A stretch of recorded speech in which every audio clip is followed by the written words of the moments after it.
Friends, आपका अपने channel जी10 classes में हार्दिक स्वागत है। जैसे कि आप जानते हैं, थंबनेल पे लगा हुआ है कि हम इस चैप्टर में हम बात करेंगे यूरोप में समाजवाद और रूसी क्रांति। इससे पहले 3 पार्ट आप देख चुके होंगे। पिछले चैप्टर में के प्रश्न के अनुसार खूनी रविवार क्या था, या फरवरी की क्रांति कब और कहाँ हुई थी, ये आप कमेंट्स में इनका आंसर अवश्य देंगे, जैसे कि आप जानते हैं। और एक मेरी रिक्वेस्ट है आपसे कि आप वीडियो को पूरा देखें, बीच में स्किप ना करें। यदि आप पूरा देखेंगे तो अच्छे से समझ में आएगा। यह वीडियो आपके लिए बहुत लाभदायक है। चलिए शुरू करते हैं। अक्टूबर 1917 की क्रांति व रूसी क्रांति। इससे पहले हम फरवरी की क्रांति के बारे में पढ़ चुके हैं। फरवरी क्रांति 22 फरवरी 1917 में हुई थी। और कहाँ पर हुई थी? पेट्रोग्राद में हुई थी। इसी दिवस को अंतर्राष्ट्रीय महिला दिवस के अनुसार अंतर्राष्ट्रीय महिला दिवस मनाया जाता है। आज का प्रश्न है कि अब अंतर्राष्ट्रीय महिला दिवस किस डेट को मनाया जाता है। चलिए शुरू करते हैं। अक्टूबर की क्रांति, जिसे रूसी क्रांति भी कहा जाता है। अक्टूबर की क्रांति को क्या कहते हैं? रूसी क्रांति भी कहा जाता है। और यह क्रांति कब हुई थी? यह क्रांति जार निकोलस द्वितीय के समय पर हुई थी। रूसी क्रांति ग्रेगोरियन कैलेंडर के अनुसार 7 नवंबर 1917 को संपूर्ण हुई थी। कौन से कैलेंडर के अनुसार? ग्रेगोरियन कैलेंडर के अनुसार कब हुई थी? 7 नवंबर 1917 को कंप्लीट हुई थी।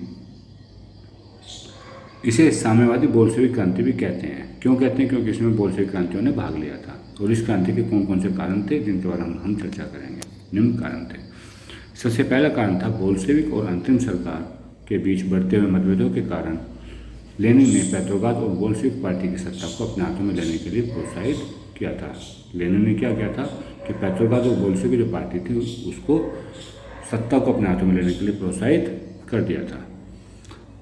अगला है, लेनिन ने सेना और फैक्ट्री सोवियतों से बोल्शेविकों को इकट्ठा किया। बोल्शेविक कौन थे? बोल्शेविक मजदूरों का संगठन था, मजदूर लोग थे बोल्शेविक। इस प्रकार से उन्होंने बोल्शेविक पार्टी और पेट्रोग्राद सोवियत को लेनिन के लिए 16 अक्टूबर 1917 को सत्ता पर अपना अधिकार जमाने के लिए सहमत कर लिया था। सोवियतों द्वारा सैनिक क्रांतिकारी एक समिति का गठन किया गया और यह गठन लियोन ट्रोट्स्की के नेतृत्व में किया गया था। जब विद्रोह हुआ था, विद्रोह 24 अक्टूबर से शुरू हुआ था और प्रधानमंत्री केरेंस्की सैन्य टुकड़ों को इकट्ठा करने के लिए शहर से बाहर चले गए थे। और उसी शाम सरकार के जो वफादार सैनिक थे उन्होंने बोल्शेविक अखबारों के दफ्तरों को घेर लिया था। जब प्रधानमंत्री केरेंस्की को पता चला कि विद्रोह होने वाला है या हमारे ऊपर अटैक होने वाला है, तो वो पेट्रोग्राद से बाहर चले गए थे और कुछ सैन्य टुकड़ों को इकट्ठा कर रहे थे। लेकिन जो वफादार सैनिक थे उन्होंने बोल्शेविक अखबारों के दफ्तरों को उस समय घेर लिया था। ठीक इसी समय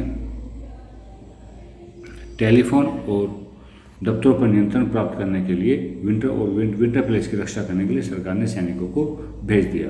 तो इसी समय क्या हुआ? क्रांतिकारी समितियों ने भी अपने समर्थकों को आदेश दिया कि वे सरकारी दफ्तर पर कब्जा कर ले और मंत्रियों को गिरफ्तार कर ले। इसी बीच अरोरा नामक युद्धपोत द्वारा विंटर पैलेस पर बमबारी शुरू कर दी गई और अन्य युद्धपोतों ने भी नेवा के रास्ते, नेवा कौन था? नदी का नाम था। नेवा के रास्ते बढ़ते हुए विभिन्न सैनिक स्थलों को अपने नियंत्रण में ले लिया था और शाम तक लगभग पूरा शहर क्रांतिकारी समिति के नियंत्रण में आ गया था। जो मंत्री थे, मंत्रियों ने भी आत्मसमर्पण कर दिया था। जो वहाँ के मंत्री थे, मंत्रियों ने भी आत्मसमर्पण कर दिया था। इसके बाद बोल्शेविकों के इस निर्णय से अखिल रूसी को सोवियत कांग्रेस का समर्थन मिल गया था और दूसरे स्थानों पर भी विद्रोह होने लगे थे। दिसंबर 1917 में बोल्शेविकों का मॉस्को पेट्रोग्राद पर नियंत्रण स्थापित हो चुका था और सेना और फैक्ट्री सोवियत में उपस्थित बोल्शेविकों को इकट्ठा किया गया। ये थे प्रभाव। अब देखते हैं बदलाव क्या क्या होते हैं। अक्टूबर की क्रांति के बाद बदलाव क्या क्या होते हैं। अक्टूबर की क्रांति के बाद रूस में निम्नलिखित बदलाव किए गए। जैसे नवंबर 1917 में बोल्शेविकों के द्वारा बैंकों का राष्ट्रीयकरण कर दिया गया। सबसे पहले क्या काम किया? बैंकों का राष्ट्रीयकरण किया। जो बैंकों का अप्रैल थीसिस में लेनिन ने मांगे रखी थी कि युद्ध को समाप्ति की ओर ले जाया जाए, जमीनों को जमीन हस्तांतरित कर दिया और बैंकों का राष्ट्रीयकरण हो। इसलिए लेनिन के अप्रैल थीसिस के अनुसार एक मांग का निर्माण हो गया कि बैंकों का राष्ट्रीयकरण किया गया। चर्च व जार की संपत्ति को जब्त कर लिया गया। जो चर्च और जार की संपत्ति थी उसे जब्त कर लिया गया और भूमि को सामाजिक संपत्ति घोषित कर लिया। यानी कि जो अप्रैल थीसिस मांग थी उनको पूरा किया जा रहा था और किसानों ने को सामंतों की खेती जब्त करने के लिए कहा गया। किसानों को आदेश दे दिया गया कि अब वो सामंत यानी कि साहूकारों की जो खेती है उसे जब्त कर सकते हैं। शहरों में बोल्शेविकों के मकान मालिकों के लिए पर्याप्त हिस्सा छोड़, मतलब 1 या 2 रूम उनके लिए छोड़, उनके बड़े बड़े मकानों को छोटे छोटे हिस्से कर दिए गए, जिससे ज़रूरतमंद लोगों को भी रहने की जगह दी जा सके। अभिजात वर्ग द्वारा पुरानी पदवियों के उपयोग पर रोक लगा दी गई। सरकारी और सैनिक अफसरों की वर्दियाँ भी बदल दी गई। वर्दियाँ क्यों बदली गई? जिससे कुछ चेंज दिखाई दे। और बोल्शेविक का नाम बदल करके कम्युनिस्ट पार्टी रखा गया। बोल्शेविक का नाम क्या रखा गया? कम्युनिस्ट पार्टी यानी कि बोल्शेविक रखा गया। और इसके द्वारा सोवियत टोपी का चुनाव किया गया, जिसे बोदियोनोका कहा जाता था। क्या क्या कहते थे उसको? बोदियोनोका। बोदियोनोका का पूछा जाता है, बोदियोनोका किसका नाम था? बोदियोनोका सोवियत टोपी को कहा जाता है, जिसका चुनाव बोल्शेविक पार्टी ने किया था। अगली हेडिंग आती है आपकी संविधान सभा के लिए चुनाव। नवंबर 1917 में बोल्शेविकों ने संविधान सभा के लिए चुनाव कराए गए, लेकिन इस बार ये बहुमत प्राप्त करने में असफल हुआ, अर्थात बोल्शेविकों को क्या बहुमत नहीं मिला। और जनवरी 1918 में असेंबली के बोल्शेविकों ने प्रस्ताव को निरस्त कर दिया। लेनिन ने असेंबली को समाप्त कर दिया। लेनिन ने क्या किया? असेंबली को ही समाप्त कर दिया। लेनिन का यह मानना था कि अखिल रूसी सोवियत असेंबली की अपेक्षा अधिक लोकतांत्रिक है, यानी कि अब जो अखिल रूसी सोवियत कांग्रेस असेंबली थी, इसके अपेक्षा अखिल रूसी सोवियत कांग्रेस क्या थी? ये असेंबली की अपेक्षा अधिक लोकतांत्रिक, अर्थात अखिल रूसी सोवियत कांग्रेस को ही असेंबली का दर्जा दिया गया। सोवियत यूनियन का निर्माण। वर्ष 1918 में बोल्शेविकों के अन्य राजनीतिक सहयोगियों के विरोध के उपरांत ब्रेस्ट लिटोवस्क में ने जर्मनी से संधि कर ली जाती है। बोल्शेविक क्या करते हैं?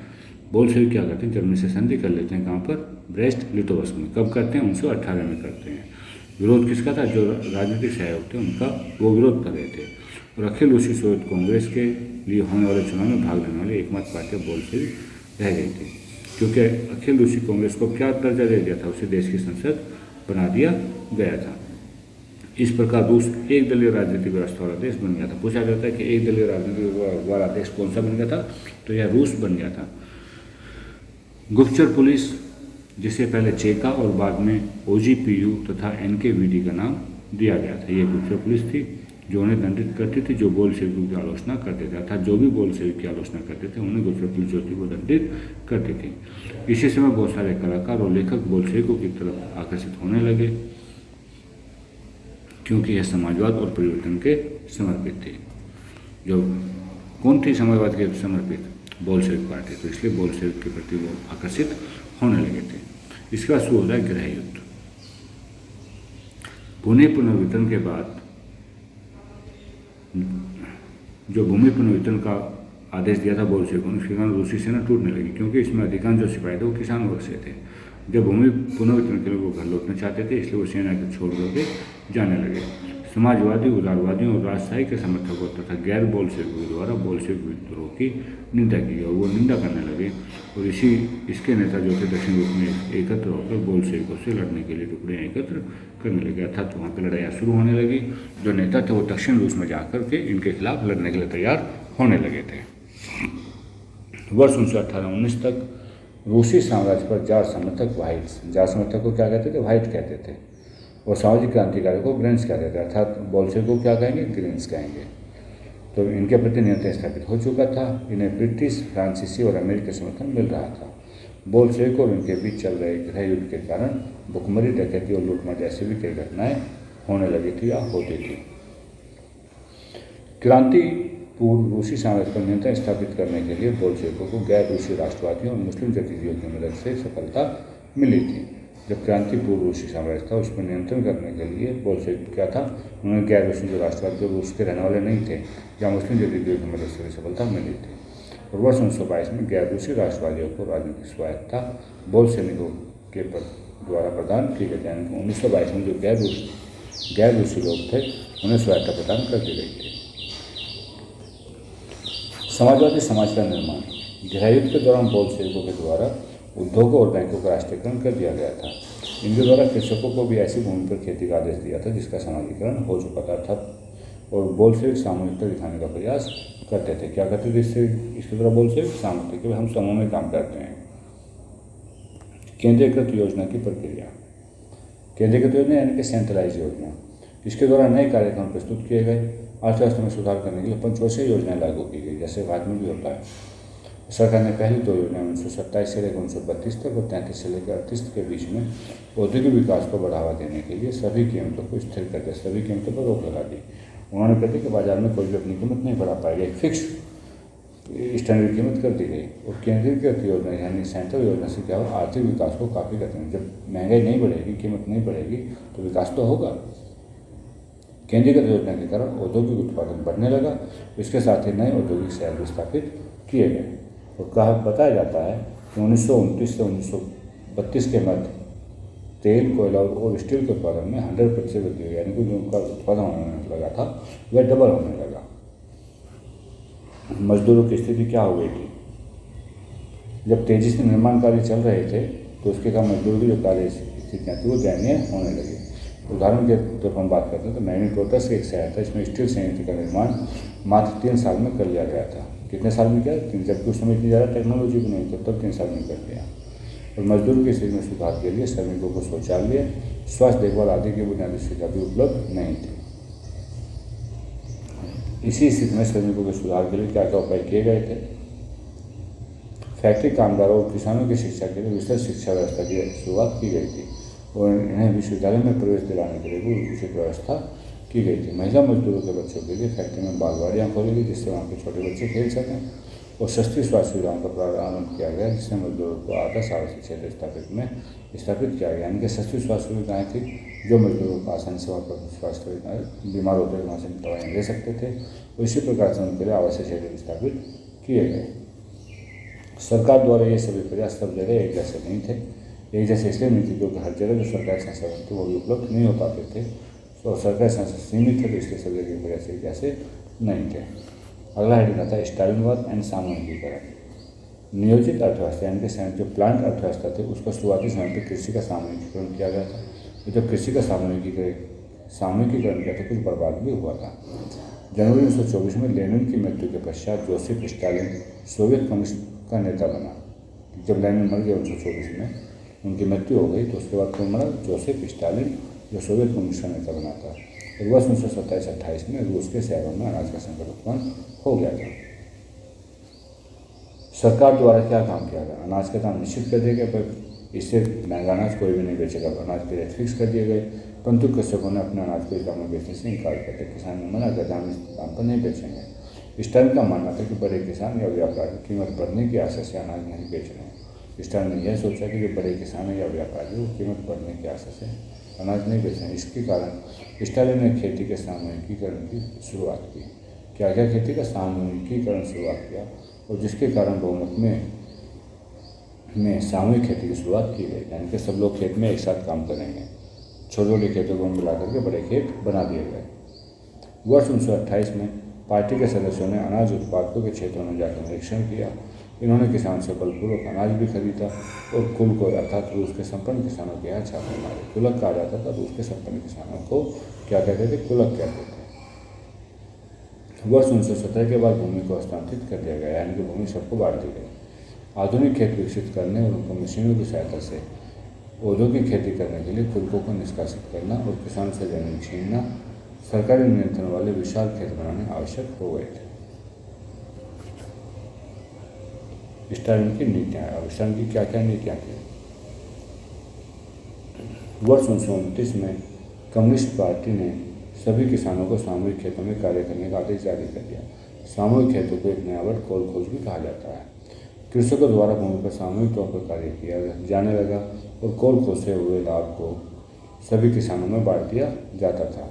जो कृषक इसका विरोध करते थे उन्हें निर्वासन या देश से निकाल दिया जाता था। जो भी किसान सामूहिक खेती के लिए मना करते थे तो उसको देश निकाला दे दिया जाता था। वर्ष 1930 और 1933 में सोवियत में पहली बार सबसे बड़ा अकाल पड़ा था। सोवियत रूस में क्या बड़ा? सबसे बड़ा अकाल पड़ा था, जिसके कारण 40 लाख से अधिक लोगों की मृत्यु हो गई थी। और जो लोग स्टालिन की नीतियों की उपेक्षा करते थे उन पर समाजवाद के विरुद्ध षड्यंत्र रचने का आरोप लगाया जाता था। और वर्ष 1939 तक 20 लाख से अधिक लोग या तो श्रम शिविरों में थे या जेल में भेज दिए गए थे। सोवियत संघ और रूसी क्रांति का वैश्विक प्रभाव। क्या प्रभाव रहा?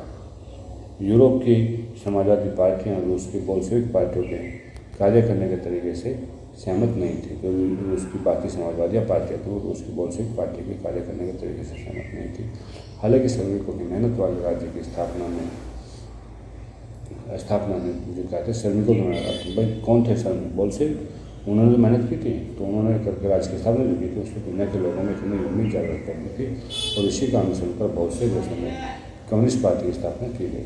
उदाहरण के लिए communist party of great Britain, अनेक देशों के लिए प्रतिनिधियों ने Congress of the people of the east, अनेक देशों के प्रतिनिधियों ने conference of the people of the east और बोल्शेविकों के द्वारा बनाए गए कम्युनिस्ट तथा बोल्शेविक समर्थन समाजवादी पार्टी के लिए अंतर्राष्ट्रीय महासंघ में हिस्सा लिया था।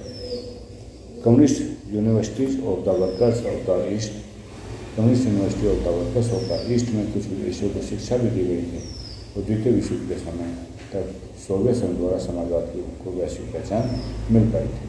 जब दूसरा विश्व युद्ध शुरू हुआ तब तक सोवियत संघ के कारण समाजवाद को एक वैश्विक पहचान मिल चुकी थी, और सोवियत संघ अब एक महान शक्ति बन चुका था। सोवियत संघ क्या बन गया था? एक महान शक्ति बन चुका था।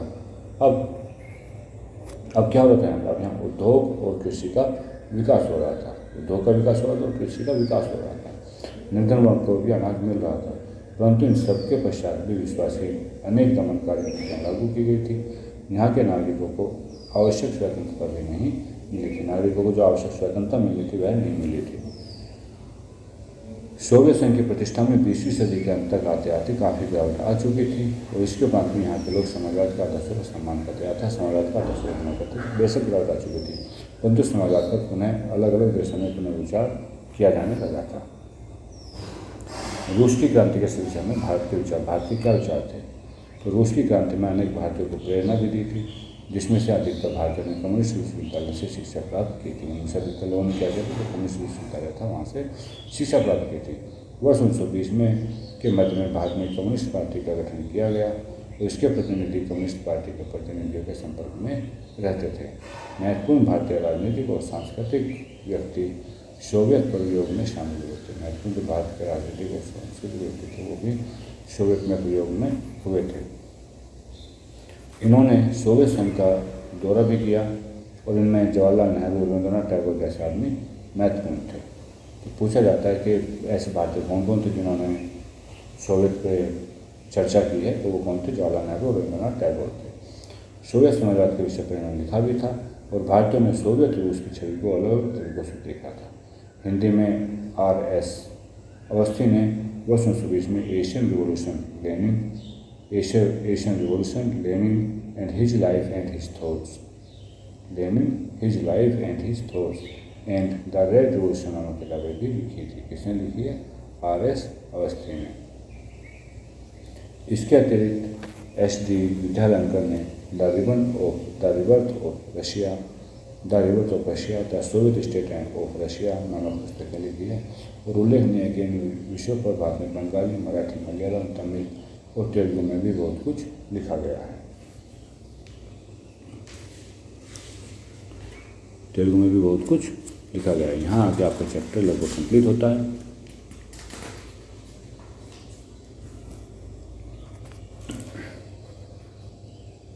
चलिए अब देखते हैं चेक पॉइंट में क्या क्या आते हैं। बोल्शेविकों के द्वारा बैंकों का राष्ट्रीयकरण कब हुआ था? अक्टूबर क्रांति के बाद किस शहर में स्टील संयंत्र का स्थापित किया गया था? और सोवियत इतिहास में सबसे